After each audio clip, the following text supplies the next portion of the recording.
ठरलं.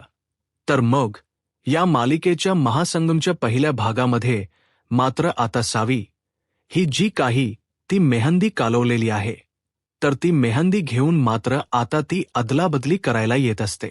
कारण ही गिरिजाच्या हातावर मेहंदी लावायला द्यायची आणि त्यानंतर मात्र गिरिजाची जी काही वाट लागेल याची पूर्ण तयारी ती करत असते.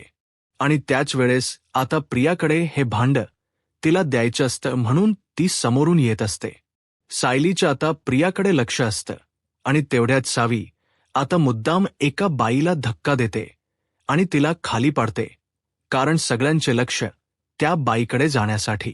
आता मात्र सावी ते भांड घेऊन येतच असते आणि सगळेजण त्या बाई जवळ धावतात. सायली आता म्हणते की हे बघ गिरिजा, थांब, मी आले. म्हणून आता सायली मात्र तिकडे आता प्रियाकडे आणि त्या बाईकडे सुद्धा येत असते.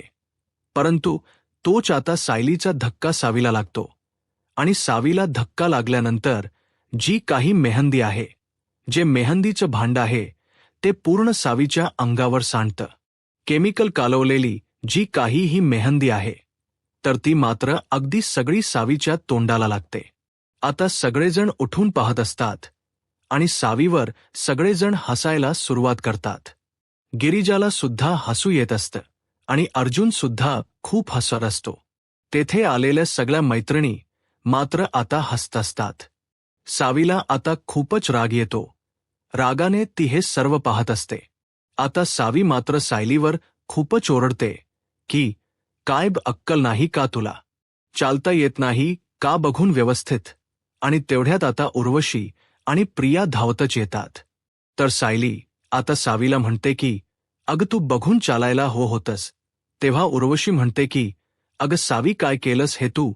तेव्हा आता सावी म्हणते की बघ ना मावशी, अगं हिने सगळी काही मेहंदी माझ्या अंगावर सांडली. म्हणून सावी रागाने आता सायलीकडे पाहते आणि तिला युजलेस असं म्हणते. आणि तेवढ्यात उर्वशी मात्र सावीला खुणावते. तेव्हा मात्र आता सायलीला इतका राग येतो आणि प्रियाचा हात रागाने धरत ती आता तिला बाजूला हिसकावते आणि म्हणते की काय काय चाललंय तुझ? प्रिया आता सगळ्यांच्या समोर म्हणते माझा हात सोड. आता सगळेजण प्रिया आणि सायलीकडे पाहत असतात. सायली तिला रागाने विचारते की तू इथे का आलीस आणि तुझं नक्की इथे काय आहे? तेव्हा मात्र आता प्रिया म्हणते की काय म्हणजे काय? अगं तू कशी इथे तुझ्या मैत्रिणीसाठी आली, तशी मी सुद्धा माझ्या मैत्रिणीसाठीच आले. तेव्हा मात्र आता लगेच सायलीने घट्ट असा प्रियाचा हात आवळलेला असतो आणि प्रिया तिच्या हातातून हात बाजूला करण्याचा प्रयत्न करत असते. अर्जुन आता प्रियाकडे रागाने पाहतो. गिरिजा लगेच आता पुढे येते आणि म्हणते की कोण मैत्रीण तुझी? सावी. सावी तुझी मैत्रीण आहे का? त्यावर आता सायली विचारते की काय गिरिजा? अगं सावी, कोण आहे? तेव्हा आता गिरिजा मात्र सावीकडे बघत म्हणते की अगं आहे अशीच एक कोणीतरी.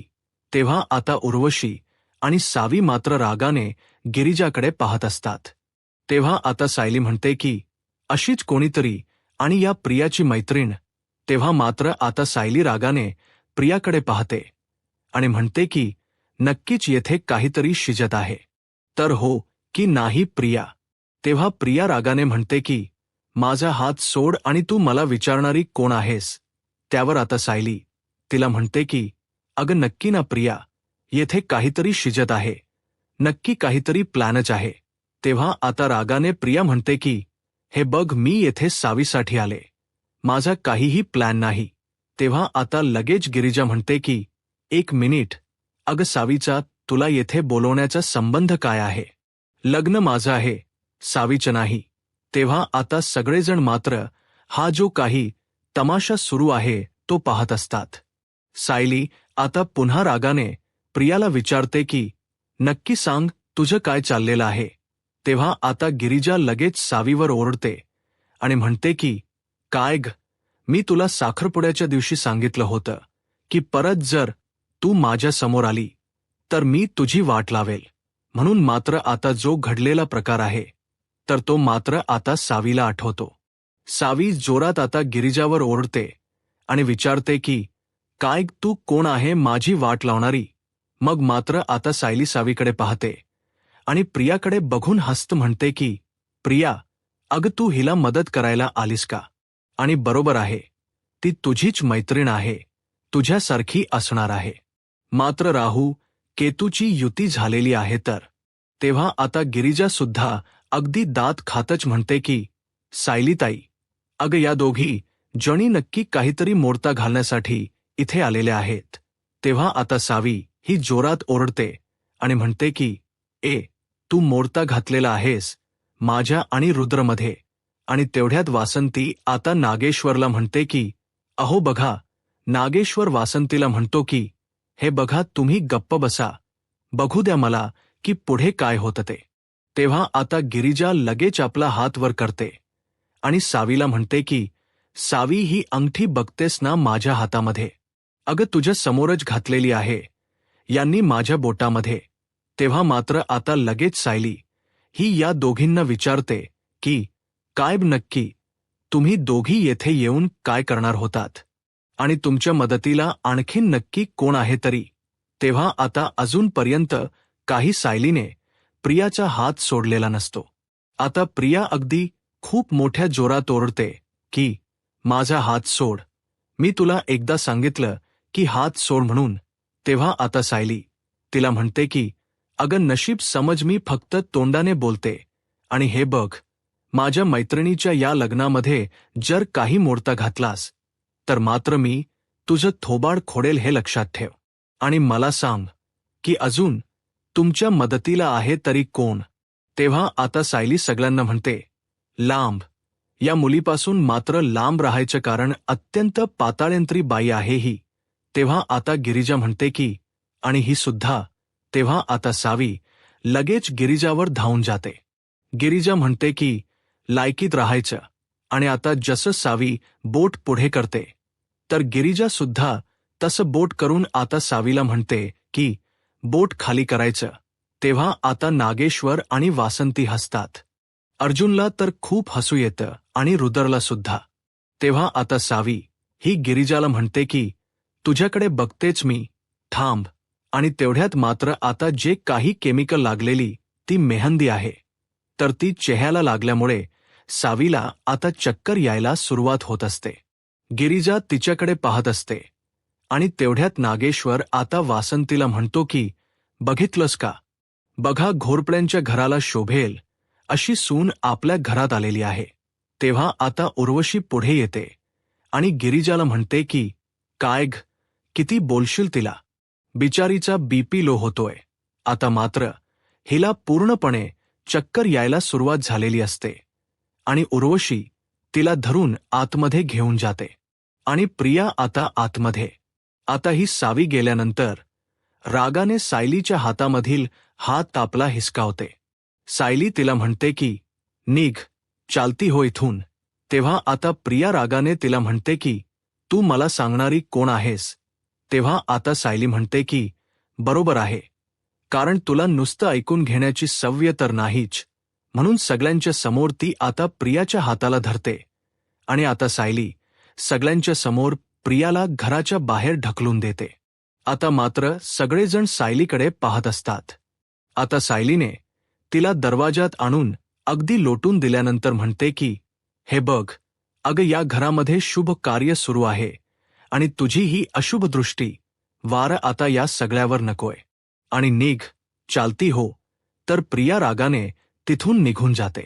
तेव्हा आता सायली परत गिरिजा जवळ येते. गिरिजा म्हणते की, सायली. त्यावर आता सायली म्हणते की, गिरिजा, अगं काही टेन्शन घेऊ नकोस. विघ्न आलं होतं आणि ते आपण दोघींनी मिळून घालवलं सुद्धा. आणि हे बघ, आता सगळं काही छान होणार आहे. मी आहे ना तुझ्याबरोबर. तेव्हा आता गिरिजाला आधार वाटतो. आता गिरिजा आणि सायली आता दोघे खुश होतात. तर सायली म्हणते की, चला तर आता मेहंदीच्या कार्यक्रमाला आपण सुरुवात करूयात. तेव्हा मात्र आता लगेच सायली ही कोण वगैरे घेते आणि मेहंदीच्या कार्यक्रमाला सुरुवात होते. सायली आता गिरिजाचा हात पुढे घेऊन तिच्या हातावर मेहंदी काढत असते. आता गिरिजाला आता अगदी डोळ्यामध्ये पाणी सुद्धा येतं आणि ह्या घराकडे ती पाहत असते. आता सगळेजण गिरिजा आणि सायलीकडे पाहत असतात आणि खूप खुश होऊन हसतात. त्यानंतर आता इकडे दुसरीकडे मात्र आता इकडे म्हणजे प्रतिमा आणि कल्पना यांची आता अस्मिताच्या डोहाळे जेवणची पूर्ण तयारी सुरू असते. कल्पना विमलला विचारते की तू सगळं काही डेकोरेशनचं सामान काढलेलं आहे का? त्यावर त्या विमल सांगतात की हो वहिनी, सगळं काही काढून ठेवलेलं आहे. लाईटच्या माळा, फुलांच्या माळा सगळं काही काढून ठेवलेलं आहे. त्यावर त्या कल्पना प्रतिमा आत्याच्या जवळ येते आणि म्हणते की हे बघ. तर आता लगेच प्रतिमा आत्या म्हणते की अगं मला काय वाटतं कल्पना, आपल्याला अस्मितासाठी झोपाळा लावा लागेल. आता कल्पना म्हणते की अगं हो ना, ते पण खरं आहे. आणि सामानाची यादी सुद्धा आपल्याला करायची आहे. आता अस्मिता, प्रताप हे सगळेजण कल्पना आणि प्रतिमा या दोघींची जी काही तयारी सुरू आहे तर त्याकडे पाहत असतात. त्यावर आता प्रतिमा आत्या जे काही त्यांनी 2 सामानाच्या याद्या केलेल्या आहेत. ओटीचं सामान आणि जे काही लागत आहे ते सगळं यादी आता ती कल्पनाला दाखवते आणि आता कल्पनाला एकदा बघून घ्यायला सांगते. आता कल्पना म्हणते की काय सांगतेस प्रतिमा, अगं हे मात्र तू अगदी उत्तम केलंस. म्हणून आता कल्पना खूप हसते आणि आता प्रतिमा ही प्रतापला म्हणते की प्रताप, हे सगळं आणण्याची जबाबदारी आता तुझी असेल. त्यानंतर मात्र आता इकडे प्रिया आणि उर्वशी आता ह्या सावीला घेऊन आत येतात. आता सावीला खूप त्रास होत असतो. तेव्हा आता दोघं मात्र सावीच्या चेहऱ्याला जिथे मेहंदी लागलेली आहे केमिकलची, तर ती काढत असतात. आणि आता उर्वशी म्हणते की मला माहिती होतं, नक्की काहीतरी घोळ होणारच. सावी म्हणते की मावशी मला खरंच आता नाही सहत. आणि तेवढ्यात सावी आता बेशुद्ध पडते. तर आता उर्वशी आणि प्रिया जोरात ओरडतात की सावी. तेव्हा आता उर्वशी प्रियाला म्हणते की तू अगोदर तुझं नाक आहे तर ते कव्हर कर, म्हणजे अगदी तो वास आपल्याला येऊन देऊ नकोस, नाहीतर आपणच बेशुद्ध पडू. म्हणून त्या पदराने मात्र आता दोघी आपलं नाक बंद करून सावीच्या चेहऱ्याला लागलेली जी मेहंदी आहे तर ती पुसत असतात. प्रिया आता म्हणते की सावी, अगं सावी उठ ना. आणि आता ती उर्वशीला विचारते की आता काय करायचं. आता मात्र प्रिया आणि ही उर्वशी आहे तर त्या खिडकीमध्ये येतात. आता बाहेर मेहंदी वगैरे काढून झालेली असते. सायली म्हणते की हे गिरिजा, तुमच्या हातावर नाव का एकमेकांचे लिहिलेली आहेत तुम्हाला माहिती आहे का? रुद्र म्हणतो की आमच्यासाठी सगळं काही नवीन आहे. तुम्ही सांगा आता आम्हाला नक्की काय आहे हे सर्व. सायली आता म्हणते की हे बघा, तुम्हाला मात्र आता एकमेकांना हातावरच्या मेहंदीसारखं जपायचं आहे. तर गिरिजा आता सायलीकडे पाहत असते. त्यानंतर आता रुद्राकडे ती पाहते आणि खूप खुश होऊन दोघे एकमेकांकडे हसतात. त्यानंतर आता अर्जुन म्हणतो की तुम्हाला आता एकमेकांची जी काही नाव आहे तर ती एकमेकांच्या मनावर जर कोरलेली असेल तर. तेव्हा आता सायली म्हणते की तर एकमेकांची मनं जपायची असतात. सायली गिरिजाला म्हणते की गिरिजा, अगं तुला माहिती आहे का लग्नासाठी ही मेहंदी का काढतात बरं? कारण मेहंदी हा एक शुभ शकुन मानला जातो, म्हणजे एखादा मंगलमय आशीर्वाद म्हणला तरी चालतो. आणि हे बघ, तुला माहिती आहे का मेहंदी जितकी रंगते ना तितकं आता सासरच्या लोकांचं प्रेम वाढतं असं म्हणतात. आणि हे बघ, तुझ्या हातावरची मेहंदी तर अगदी गडद रंगणार आहे, माझी पूर्ण खात्री आहे. म्हणते की अगं तेवढंच प्रेम तुला तुझ्या सासरच्या लोकांचं मिळणार आहे. आता वासंती खूप खुश होऊन हसते आणि अर्जुनला सुद्धा खूप हसू येतं. गिरिजा आता रुद्रकडे बघून हसते आणि उर्वशीला मात्र हे बघून आता खूपच जळफळाट होतो. ती लगेच आता खिडकी बंद करून घेते. आता वैतागून म्हणते की कष्टाने इतका प्लॅन मोठा केला होता, या सावीने मात्र सगळा घोळ करून ठेवला आणि वर मात्र तुला शिव्या खाव्या लागल्या, हे मात्र काही वेगळंच. तेव्हा आता प्रिया म्हणते की नाही, मी त्या सायलीला नाही सोडणार. त्यांच्या समोर त्या सायलीने आता माझा अपमान केलेला आहे. आता मात्र रुद्र आणि गिरिजा हे दोघांचे लग्न मोडणं हे फक्त तुमचं मिशन नाही, माझं सुद्धा मिशन झालेलं आहे. उर्वशी म्हणते की मिशन फक्त बोलून होत नाही, त्यासाठी काहीतरी करावं लागतं. आणि ही मात्र येथे बेशुद्ध पडलेली आहे.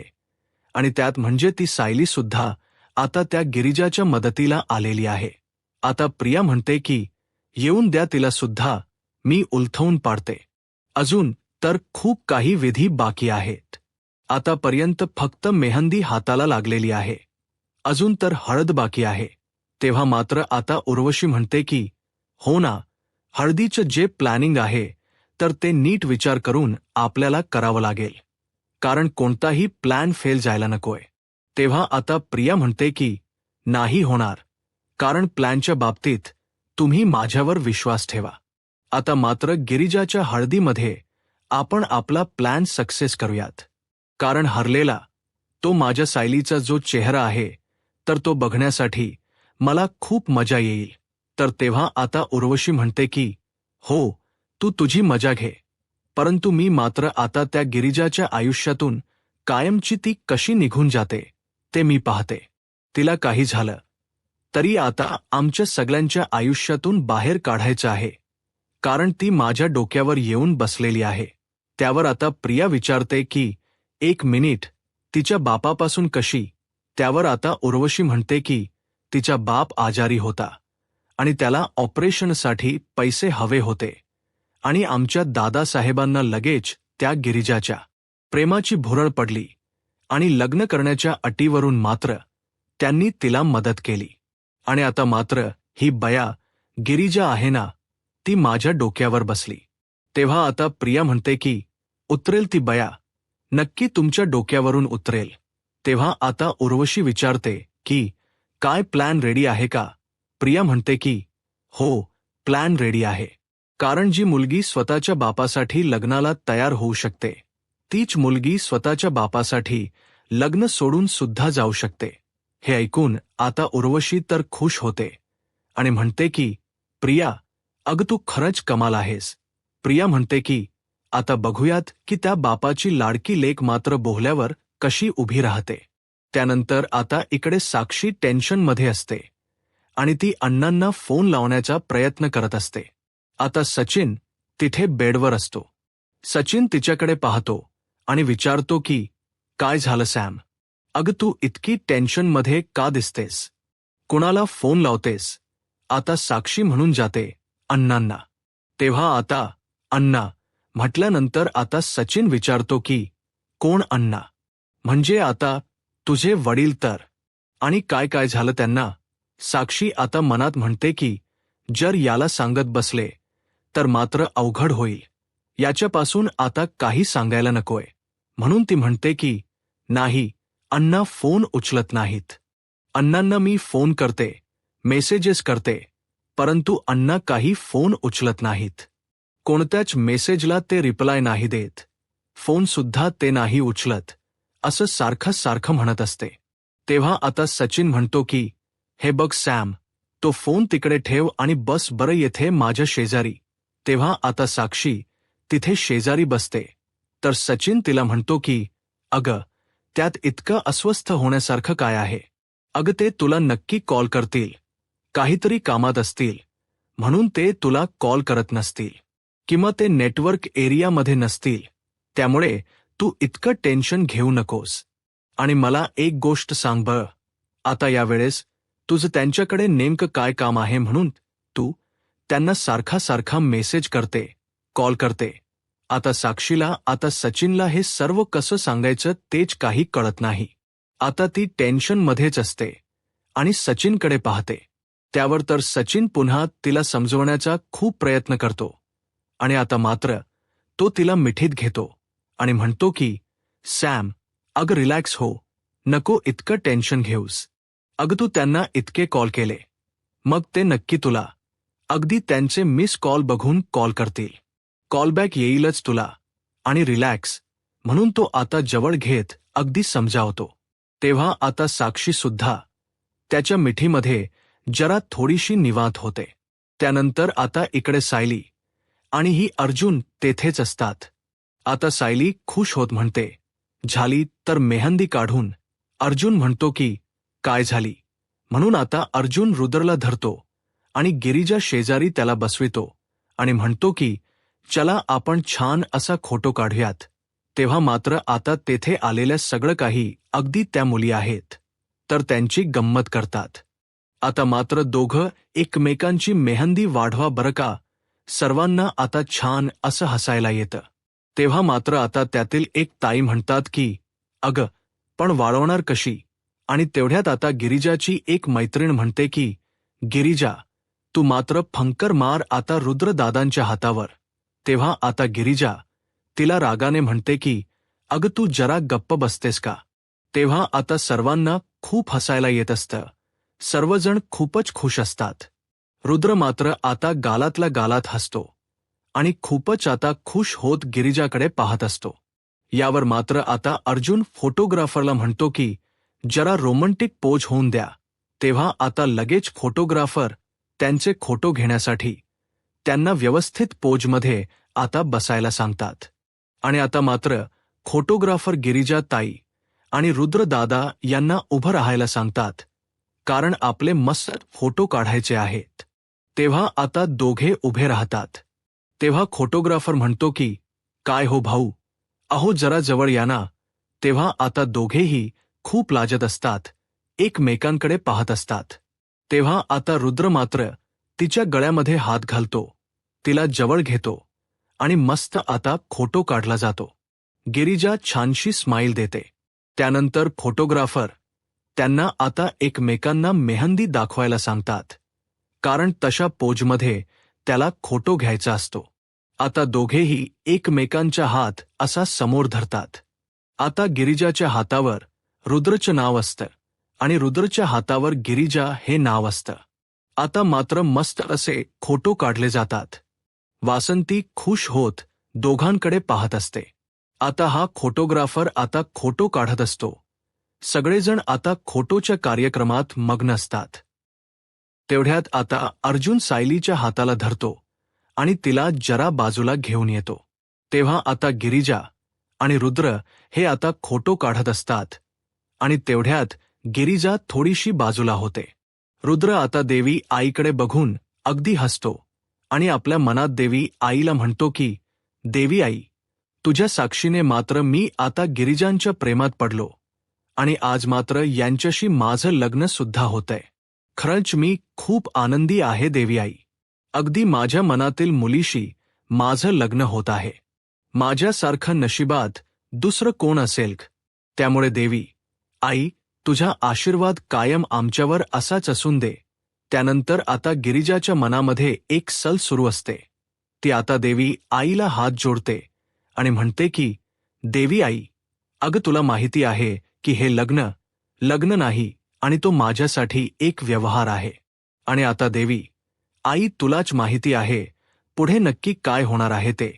तेव्हा आता गिरिजा ही रुद्रकडे पाहत असते आणि रुद्र गिरिजाकडे. तेव्हा आता गिरिजा लाजते आणि खाली पाहते. त्यानंतर आता अर्जुन सायलीला घेऊन इकडे रूममध्ये येतो आणि दरवाजा बंद करून घेतो. तेव्हा आता सायली म्हणते की, अहो काय करताय तुम्ही? नक्की तुमचं काय सुरू आहे? काही चावटपणा करायचा नाही. तर अर्जुन रोमँटिक मूडमध्ये म्हणतो, हे बघ, मी कुठे चावटपणा करतोय? म्हणून तो सायलीला खुणावत असतो. सायली म्हणते की, हे बघा, जाऊ द्या मला. अर्जुनने आता सायलीचा हात धरलेला असतो. सायली लाजत म्हणते की, अर्जुन सर, हात सोडा. बाहेर प्रिया आलेली आहे, ती काही पण करेल, त्यामुळे मला जाऊ द्या. अर्जुन म्हणतो की, हो का? अर्जुन तिला खुणावत म्हणत असतो की, आज मात्र तू सगळ्यांच्या समोर प्रियाला जे काही ऐकवलं आहेस, त्यानंतर मात्र प्रिया आता काही परत डोकायला येत नाही. आणि हे बघ, जेव्हा मात्र सायली तू पॉइंट्स होतीस ना, तेव्हा मला एक शब्द आठवतो आणि तेव्हा मात्र मी अजून सुद्धा तुझ्या प्रेमात पडतो. आणि तो आता सायलीला I love you so much बायको असं म्हणतो. तेव्हा आता सायली खूप खुश होऊन हसते आणि म्हणते की, अर्जुन सर, हे सर्व मला माहिती आहे, पण तरी सुद्धा मला जाऊ द्या ना. म्हणून ती हात सोडण्यासाठी सांगत असते. अर्जुन काही तिच्या हात सोडत नसतो आणि तोच आता म्हणतो की नाही सोडणार.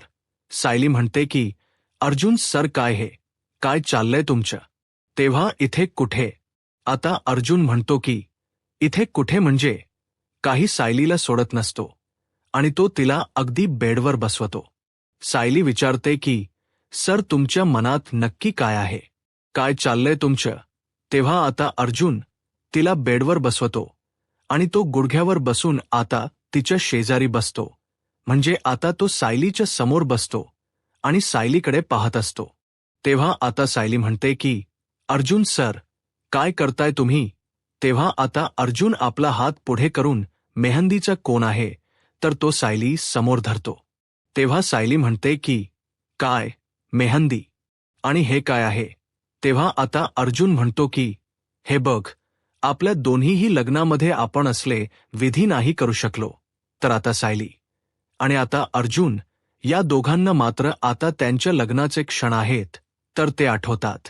कारण आता दुसऱ्या वेळेस जे काही लग्न झालं ते सुद्धा कशा पद्धतीत झालं आणि पहिल्या वेळेचं जे काही लग्न आहे ते सुद्धा किती घाईत झालं हे सर्व काही त्या दोघांना आठवतं. अर्जुन म्हणतो की मग दोन्ही लग्नामध्ये आपण हे जे काही विधी आहेत ते नाही करू शकलो. मग आता या वेळचा जो काही क्षण आहे तो कसा वाया घालवायचा? तेव्हा आता सायलीला गोडसं हसू येतं. ती अर्जुनकडे बघून हसते. म्हणून तो सायलीचा हात पुढे मागतो आणि आपल्या हातामध्ये सायलीचा हात धरून तिच्या हातावर आपल्या हाताने मेहंदी काढतो तिच्याकडे बघत. तेव्हा मात्र आता अर्जुन खुश होत. आता सायलीच्या हातावर भे म्हणजे अर्जुनचं नाव काढतो. तेव्हा आता सायली खूप खुश होऊन हसते आणि अर्जुनच्या हातातील आता जो काही कोन आहे तर तो आपल्या हातात घेते आणि त्याला खुणावते. म्हणून तो आता सायलीची गंमत करत असतो. सायलीने हात धरला की तो फुंकर मारत असतो. सायली आता अगदी रुसून बसते. तेव्हा आता तो सायलीच्या शेजारी तिकडून येऊन बसतो. सायली पुन्हा आपलं तोंड वळवते. अर्जुन पुन्हा तिचा चेहरा धरतो आणि आपल्याकडे चेहरा करून अगदी कान पकडून तिची माफी मागतो, तिला सॉरी म्हणतो. तो आता सायली खूप खुश होत आता हसते.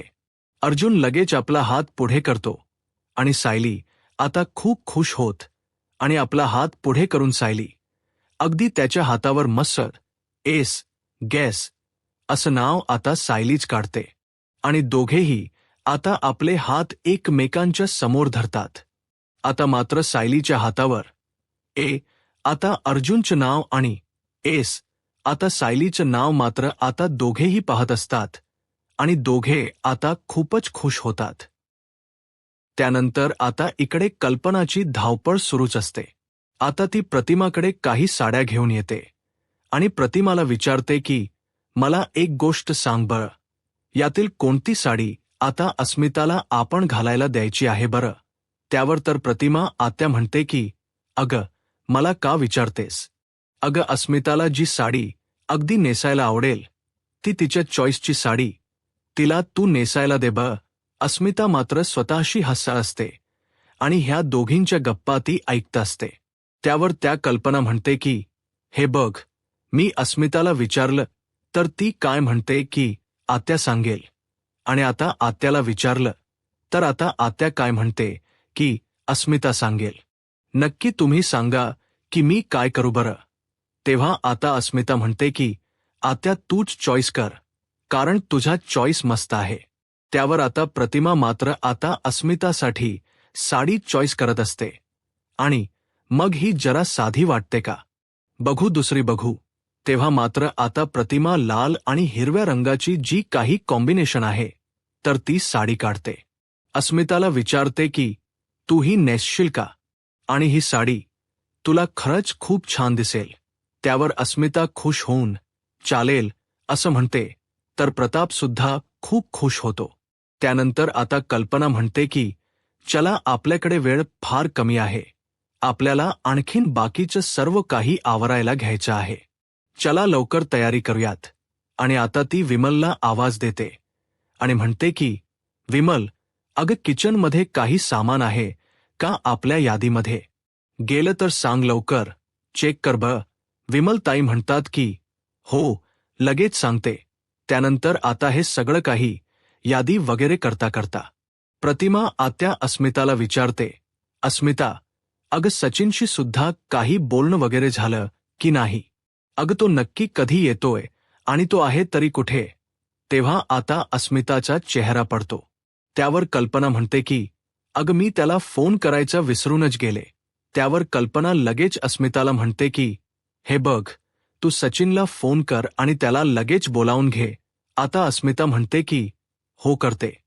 त्यावर लगेच कल्पना म्हणते की अगं, तू आत्ताच त्याला फोन कर. तेव्हा आता अस्मिता म्हणते की हो, लगेच करते. म्हणून अस्मिता आता ह्या सचिनला फोन लावत असते. आणि तेवढ्यात आता अस्मिता सचिनला फोन करते. आता सचिन मात्र साक्षीला मिठीमध्ये घेऊन बसलेला असतो. आणि त्याच वेळेस आता बेडवर तो फोन पालथा पडलेला असतो.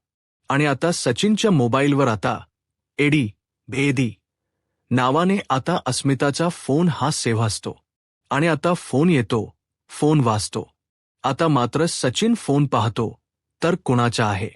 आता अस्मिताचा फोन बघून अगदी घाबरल्यासारखा होतो. तो साक्षीकडे पाहतो आणि साक्षी लगेच आता डोळे बंद करून याच्या मिठीत झोपलेली असते. आणि आता फोनचा आवाज ऐकल्यानंतर ती लगेच डोळे उघडते. आता मात्र सचिन लगेच आता रिंग कमी करतो आणि फोन परत पालथा ठेवतो. आता साक्षी त्याला म्हणते की अरे फोन घे की. आता थोडसं कावराबावर होऊन तो म्हणतो की हो घेतो घेतो. आणि आता अस्मिता ही फोन करतच असते. तर साक्षी आता बाजूला होते. तेव्हा आता तो साक्षी थोडीशी बाजूला होते. आणि तो आता हळूच आवाजात म्हणतो की हॅलो. अस्मिता म्हणते की सचिन अरे, तू किती वेळ लावला फोन उचलायला? अरे तुला माहिती नाही का उद्या माझं डोहाळे जेवण आहे? यायचं आहे बरं का तुला? तेव्हा आता साक्षीही सचिनकडे पाहत असते. सचिन तिच्याकडे बघत म्हणतो की अच्छा, मग अगोदर का सांगितलं नाहीस? तेव्हा आता अस्मिता म्हणते की अरे आत्ताच ठरलं आणि घरच्या घरी छोटंसंच करायचं आहे. आणि तू येणार आहेस का? तेव्हा आता सचिन म्हणतो की ऑफकोर्स, 100% आणि बरं चल, मी आत्ता फोन ठेवतो. मी नंतर बोलतो. बाय बाय करत तो आता फोन ठेवतो. आता मात्र घाईने तो फोन कट करतो. अस्मिताला सुद्धा जरा वेगळंच वाटतं. त्यानंतर आता साक्षी विचारते की काय रे, काय झालं? कुणाचा फोन होता? तेव्हा आता सचिन मुद्दाम खोटं बोलतो की अगं, जवळच्या एका मित्राचा फोन होता. अगं त्याच्या घरी फॅमिली फंक्शन आहे. त्याने बोलावलं आणि मला जावंच लागेल. त्यावर आता लगेच साक्षी विचारते की अरे मग त्यात इतकं टेन्शन घेण्यासारखं काय आहे बरं काकी? तेव्हा आता सचिन म्हणतो की हो तेच ते. आणि साक्षी आता त्याच्याकडे पाहतच असते. त्यानंतर आता इकडे कल्पनाही अस्मिताला विचारते की काय काय झालं? सचिन काय बोलला? तेव्हा आता अस्मिता कल्पनाच्या चेहऱ्यावर हसून म्हणते की येतो म्हणाला. परंतु अस्मिताला नक्की आता काहीतरी संशय येत असतो. त्यानंतर आता इकडे सायली आणि गिरिजा रूममध्ये असतात. आता मात्र सायली खुश तिला म्हणत असते की गिरिजा, अगं तुझ्या हातावर खरंच किती छान मेहंदी जास्त रंगलेली आहे. नव्याचं मात्र तुझ्यावर छान असं जास्त प्रेम असणार आहे. तेव्हा मात्र आता गिरिजा म्हणते की अगं तू तर म्हणाली होतीस की मेहंदी रंगल्यावर फक्त नव्याचं नाही, सासू आणि सास्यांचं सुद्धा प्रेम मिळतं. त्यावर तर सायली म्हणते की अगं नव्याचं मिळालं तर सासू आणि सास्यांचं सुद्धा त्यामागे आलंच. थोडी शांतपणे म्हणते की काय माहिती नक्की या मेहंदीच्या रंगण्यामागे याचा अर्थ काय आहे तो. त्यावर सायली तिला विचारते की गिरिजा, तू असं का बोलतेस? आणि तेवढ्यात आता मोनू आणि गिरिजाचे वडील दत्तू तेथे येतात. त्यांना बघून आता खूपच आनंद होतो. यूट्यूब चॅनलला सबस्क्राईब करा आणि व्हिडिओ लाईक करा. धन्यवाद.